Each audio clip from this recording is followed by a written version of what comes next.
Shalom à l'épouse de Jésus-Christ dans le monde entier.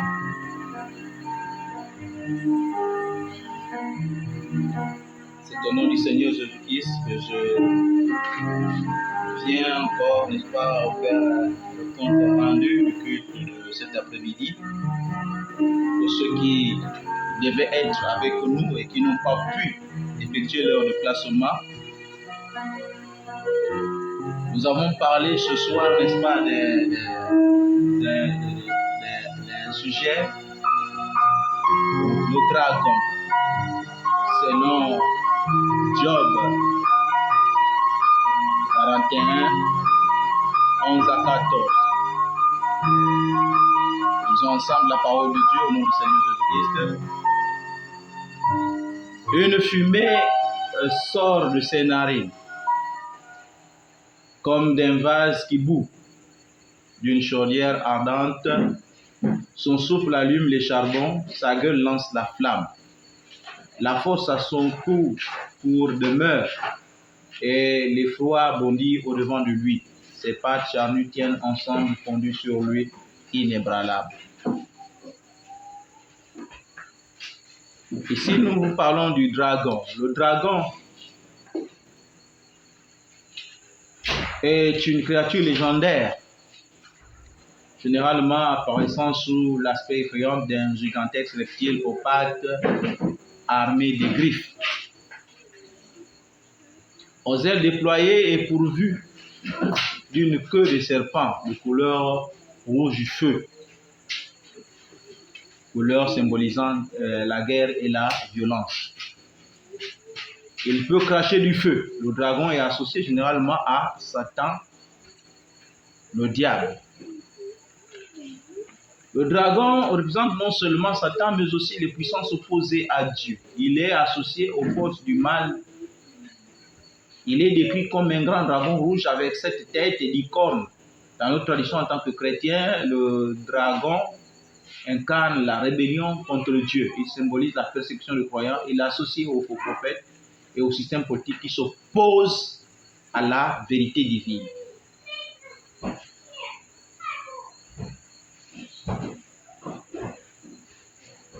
Qu'est-ce que nous avons dit concernant le dragon?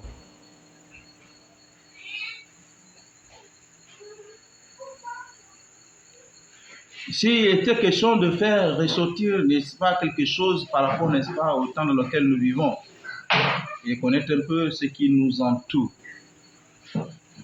Nous avons aussi lu Apocalypse 12, où il est écrit: un signe parut encore dans le ciel, et voici, c'était un grand dragon rouge, ayant 7 têtes et 10 cornes, et sur ses têtes 7 diadèmes. Sa queue en prenait le tiers des étoiles du ciel et les jetait sur la terre. Le dragon se tient devant la femme qui allait enfanter, afin de dévorer son enfant lorsqu'elle aurait enfanté. Tous nous connaissons que cet enfant-là, il était question, n'est-ce pas, de Jésus-Christ lorsqu'il est né, n'est-ce pas, qui était poursuivi par, n'est-ce pas, l'Empire romain, n'est-ce pas, en l'occurrence, le roi Hérode qui tenait à le tuer. Et ceci aussi est une représentation, n'est-ce pas, du dragon. Donc le dragon ici est symbolisé, n'est-ce pas, par l'Empire romain.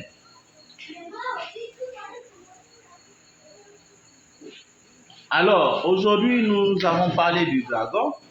Et nous savons que selon Apocalypse 20, 1 à 3, ce dragon, lorsque l'épouse viendra pour le millénium, n'aura plus, n'est-ce pas, de puissance ou encore d'occasion d'agir pour séduire le monde ou les gens, ou encore, n'est-ce pas, de faire du mal aux croyants, parce qu'il sera saisi, lié et jeté dans l'abîme et enfermé pour une période de 1000 ans, alors que nous serions, n'est-ce pas, avec l'épouse sera avec, n'est-ce pas, son époux pour les 1000 ans. Alors, dans Apocalypse 13, nous voyons que il y a une bête qui sort de la mer. Peu importe la forme qui est décrite. Et nous voyons que cette bête reçoit du dragon puissance, trône et une grande autorité. Et ici, cette bête n'est autre que l'Empire romain. Cette bête qui reçoit la puissance du dragon, le dragon qui est le serpent ancien, le diable qu'on appelle Satan.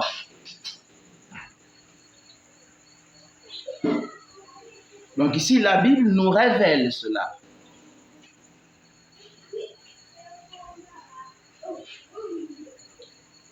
Et ce dernier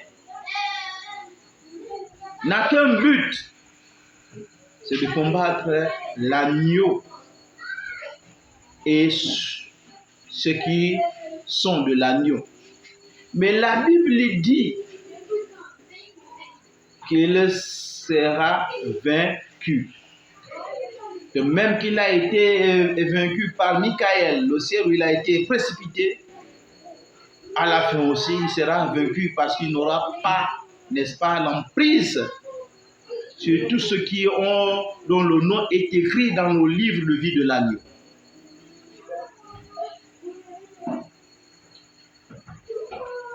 Aujourd'hui, nous voyons comment cette bête est en train de travailler. Nous voyons comment cette bête, ou cet esprit, cette puissance de Satan est en train de former les différentes confédérations. Dans quel but?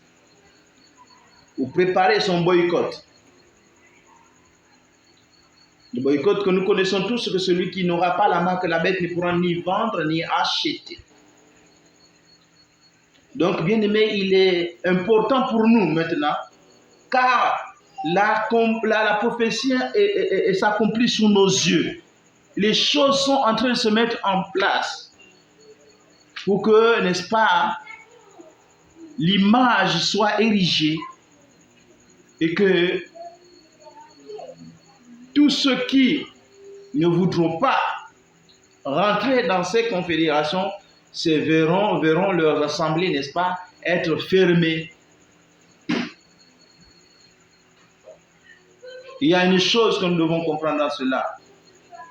Quelle que soit la puissance de Satan, quelle que soit l'autorité qu'il a donnée à sa bête, quel que soit son trône ou l'étendue de son trône, son pouvoir reste limité.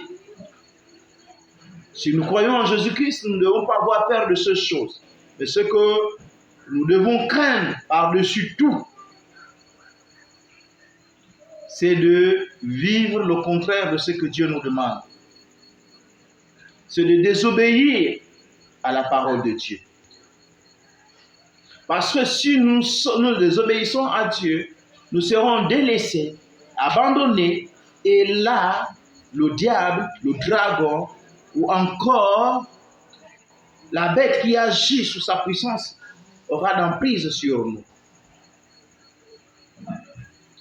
L'épouse se prépare. Christ revient bientôt. Et je t'invite, n'est-ce pas, ce samedi et dimanche,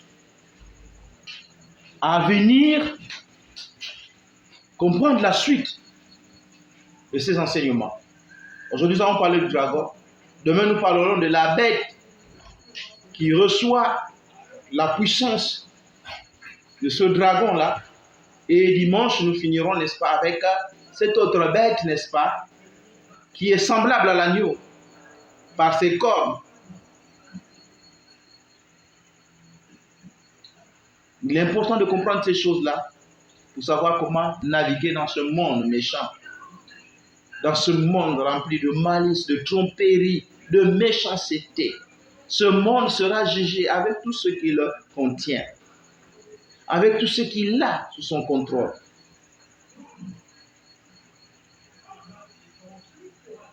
Vraiment, je vous invite à prendre part à ce culte de samedi et dimanche.